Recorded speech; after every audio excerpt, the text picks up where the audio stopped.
As I sit down to reflect on what I've learned in over 6 decades of life, I want to share something genuine with you. These are personal lessons shaped by my experiences and the hard-earned wisdom of the years. They're not intended to be rules for everyone, but rather insights that might resonate with you, especially if you're in your 50s, 60s, or beyond. Life teaches us through a series of trials, triumphs, and moments of quiet reflection, and the lessons often evolve with time. Now that I'm in my retirement years, my priorities have shifted. Many of the things I thought were crucial in my 30s or 40s have faded in importance, while other things which I once overlooked have taken center stage. These are truths that I hold dear today, though I am far from perfect in living them.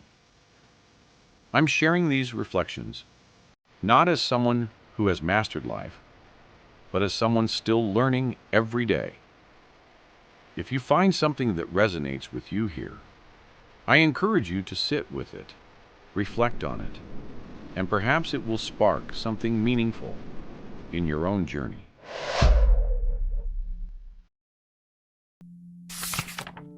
1. We have less time than we think, and it's more precious than we realize. As I sit here at 65, I can't help but reflect on the passage of time. Time is relentless, slipping through our fingers faster than we ever imagined. When I was younger, in my 20s and 30s, I felt invincible. I never thought twice about time. There was always later to get things done. Tomorrow to start that project. Someday to repair a relationship or chase a dream. But now in my 60s, I understand that later is not promised. My wife and I realized that we may have another 10, perhaps 15 years of good health ahead of us, if we're fortunate. We know that this is not guaranteed, but we've chosen to live as if it's true. While it's tempting to get caught up in the illusion that life stretches out endlessly, the truth is, our time is finite. Sure, we hear stories of people living vibrantly into their 80s and 90s, but those are the exceptions, not the rule. My father lived until 88, and while he was physically active for most of those years, the last decade was slow, filled with quiet days and declining energy.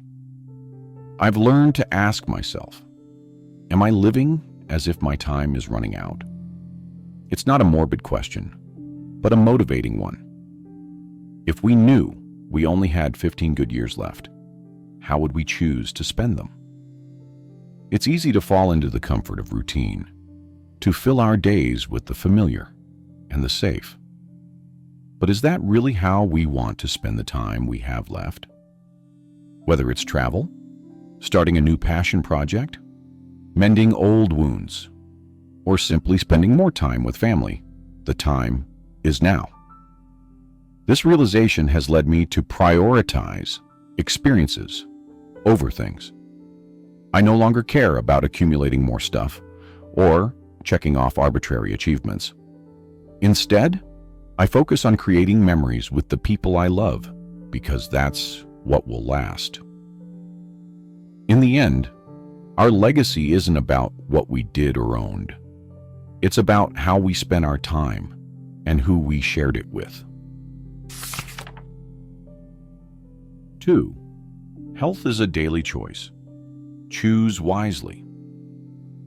If I've learned one truth about longevity, it's that health isn't something that happens to us. It's something we actively cultivate every single day. For much of my life, I took my health for granted, assuming that as long as I didn't feel sick, I was doing just fine. But now, in my retirement years, I see just how vital the daily choices we make regarding our health truly are. Diet and exercise are the cornerstones of a long, healthy life. They are the two most powerful tools we have to extend our health span. the years during which we can live actively and fully. Forget about the latest miracle pill or trendy supplement.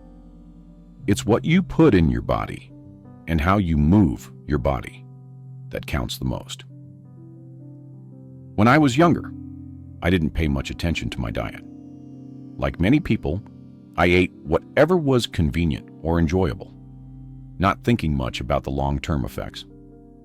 But in my 60s, I can see the difference that good nutrition makes, not just in my waistline, but in my energy levels, my mood, and even my outlook on life.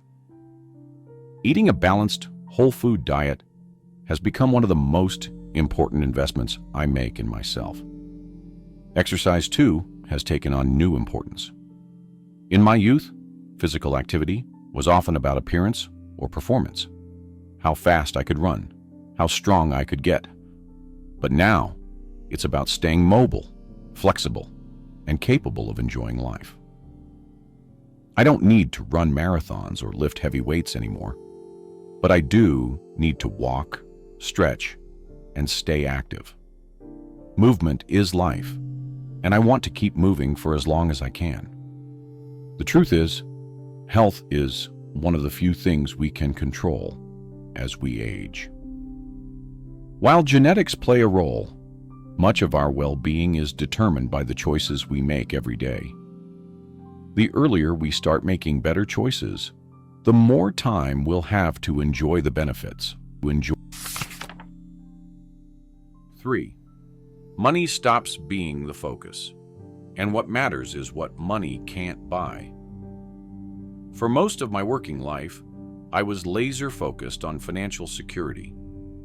I worked hard to build a career, save for retirement, and ensure that my family was provided for. But now that I'm in my retirement years, I've come to realize that money, while important, has taken a back seat. In our younger years, it's easy to get caught up in the pursuit of wealth. We chase promotions, save for the future, and often sacrifice time with loved ones in the name of financial stability. But here's the truth. Once your basic needs are met, your home, your health care, your daily expenses, money becomes less and less important. What really matters now are the things that money can't buy. Time with family, meaningful connections with friends, the peace of mind that comes from knowing that you've lived a good life. When I reflect on what brings me the most joy, it's not the size of my bank account or the possessions I've accumulated over the years. It's the memories I've made with the people I care about, the quiet moments spent with my wife, the laughter shared with my grandchildren. In retirement, I've learned to focus more on what money enables me to do, rather than on money itself. It's a tool, nothing more. It won't heal a broken relationship. It won't give you more time, and it won't bring you lasting happiness. What truly matters is how you spend your days and who you spend them with. 4. Your career won't define you, and that's okay. I spent over 40 years building my career as an engineer and manager, and for much of that time, I let my work define me. My identity was tied to what I did for a living, the title on my business card, and the successes I achieved. But now, 6 years into retirement, I can tell you this. My career feels like a distant memory. This was a tough pill to swallow at first. For years, I was proud of my professional accomplishments, and I assumed that others would always see me as a successful engineer. But the truth is, once you leave the workforce, your career starts to fade into the background. And you know what? That's perfectly okay. No one talks about my old job anymore. It's not what defines me, and it's not what people remember about me. What I've come to understand is that our careers are just one part of who we are. While work may have been a big part of my life for decades, it's not the most important part. Now I'm focused on being a good husband, a present father, a loving grandfather, a loyal friend, and a helpful mentor. These are the roles that will leave a lasting impact. If you're still working, I encourage you to do great work, but don't let your career define you. At the end of the day, your relationships, your character, and how you treated others will matter far more than your professional achievements. 5. Being present is the greatest gift you can give. One of the most profound lessons I've learned is the importance of being truly present for the people you love. My Aunt Betty and Uncle John taught me this by example. They didn't just send a card for special occasions or make the occasional phone call. They showed up. They were present at graduations, birthdays, weddings, and even just for quiet afternoons on the porch. In today's world, it's easy to get distracted by technology, busy schedules, and the demands of daily life. We send texts, we make quick calls, we send birthday greetings on social media. But these aren't substitutes for real presence. I've learned that being there in person means everything. Whether it's attending family gatherings, showing up for a friend in need, or simply spending time with loved ones, those moments matter more than we realize. I've seen how much it means to my grandchildren when I come to their soccer games or school plays. I've felt the joy of reconnecting with an old friend over coffee, not through a screen, but face to face. Presence is a gift, and it's one of the most precious things we can offer. It doesn't have to be a grand gesture. Sometimes it's just sitting with someone in silence, enjoying the moment together. Don't underestimate the power of being present. It's something that stays with people long after you've left the room. 6. Let go of the fear of embarrassment and embrace authenticity. One of the hardest lessons I've learned over the years is the importance of letting go of the fear of embarrassment. For a long time, I was afraid to speak up, afraid to confront difficult conversations, afraid of looking foolish. But as I've gotten older, I've realized that most of the things I was afraid of were trivial. Fear of embarrassment can hold us back in so many ways. It can prevent us from having those crucial conversations with family members, from apologizing when we've made a mistake, or from reaching out to someone we've lost touch with. But the truth is, once you push through that fear, good things happen. It might feel uncomfortable for a few moments, but the reward on the other side is worth it. I've had my share of awkward conversations, talking to a sibling after a falling out, addressing financial concerns with my wife, asking for forgiveness from an old friend. These moments weren't easy, but they were necessary. And in every case, the relationship grew stronger because we were able to have that honest, vulnerable conversation. If there's one piece of advice I could give, it's this. Don't be afraid to ask for what you want or need. Don't worry about how others will react. The people who care about you will appreciate your honesty, and you'll feel lighter for having spoken your truth. 7. Small acts of kindness can change lives. One of the greatest gifts life has given me is the understanding that small acts of kindness can have a profound impact on others. I didn't always realize this. I used to think that making a difference meant doing something big, something grand. But over the years, I've learned that it's often the small, seemingly insignificant gestures that change someone's day or even their life. Whether it's a kind word, a simple act of generosity, or a moment of encouragement, these small gestures can have a ripple effect far beyond what we imagine. I've had people tell me, years after the fact, that something I said or did made a difference in their life, and I had no idea at the time. In retirement, I've become more conscious of this. Whether it's offering advice to a young person starting their career, lending a helping hand to a neighbor, or simply taking the time to listen to a friend who's going through a hard time, I've learned that these small acts of kindness matter. We may not always see the impact of our actions, but that doesn't mean they're not felt. Kindness is a gift we can give freely, and it's one of the most powerful legacies we can leave behind. 8. Accomplishments fade, but the journey remains. When we're young, we spend a lot of time chasing after accomplishments, whether it's getting that promotion, buying a new house, or reaching a personal milestone. And while these achievements can be fulfilling in the moment, I've learned that their satisfaction fades quickly. You get the promotion, and after a few days, you're back to the grind. You buy the new car, and after a few weeks, it's just another vehicle. These moments, while exciting at first, don't provide lasting happiness.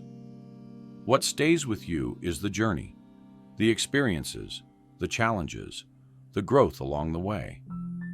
Looking back, it's not the awards or the titles that mean the most to me. It's the relationships I built, the lessons I learned, and the people I helped along the way. Life is about the journey, not the destination. It's about how we show up each day, how we treat others, and how we navigate the ups and downs. I've come to realize that it's not the end result that matters. It's the person you become along the way. 9. Material things won't bring you joy, but time with loved ones will. There's an old saying that you can't take it with you, and the older I get, the more I understand just how true that is. We spend much of our lives accumulating things: houses, cars, gadgets, clothes. But in the end, these things don't bring lasting happiness. They're temporary, fleeting. What does bring joy, I've found, is time spent with the people you love. It's the memories you make, the connections you nurture, the laughter, and the conversations. When I look back on my life, the moments that stand out aren't the times I bought something new.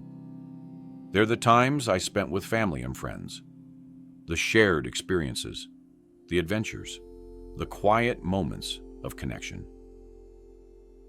In my retirement years, I've made a conscious effort to focus more on relationships than possessions. I don't need a bigger house or a fancier car. What I need is time with my grandchildren, conversations with my wife, and moments of connection with the people I care about. 10. Giving is more fulfilling than receiving. If you had told me 30 years ago that giving would be more fulfilling than receiving, I'm not sure I would have believed you. But now I can honestly say that the joy I get from giving, my time, my resources, and my energy, far outweighs any pleasure I've ever gotten from receiving a gift or a favor. There's something deeply rewarding about helping others, whether it's through volunteering, offering advice, or simply being there when someone needs you. In my community, I've taken on several volunteer roles, whether it's building homes with Habitat for Humanity, serving on the park board, or helping out with local events. What I've learned is that giving is one of the most meaningful ways we can spend our time. It's not about recognition or accolades. It's about knowing that you've made a positive impact in someone else's life. And that, in my opinion, is one of the greatest joys in life. 11. Legacy is about the people you touch, not what you leave behind. The older I get, the more I think about legacy. When I was younger, I thought legacy was about accomplishments. The things I'd built, the awards I'd won, the wealth I'd accumulated. But now I see it differently. Legacy isn't about what you leave behind in material terms. It's about the people you've touched along the way. What will people remember about you when you're gone? Not the size of your house or the car you drove, but the kindness you showed, the relationships you nurtured, the love you gave. That's the legacy that truly matters. I've come to realize that my greatest legacy will be the impact I've had on the people I care about, the advice I've given, the support I've offered, the love I've shown. And that's what I want to be remembered for. Not the things I owned or the career I had, but the way I made people feel, the way I helped them, and the way I lived my life. In the end, our legacy isn't about the things we leave behind. It's about the love, the wisdom, and the kindness that live on in the hearts of the people we've touched. Those are my 12 truths, shaped by decades of living, working, learning, and growing. Some of them I wish I had understood earlier in life, but it's never too late to embrace what matters most. What about you? What lessons have you learned as you've gotten older? I'd love to hear them, and I know others would benefit from your wisdom too. Feel free to share your thoughts in the comments. And remember, there's gold in the shared experiences of others. Thank you for watching the entire video. If you find these stories inspiring and motivating, please comment 1. If not, comment 0. Your feedback means a lot to us. Thank you for your valuable time.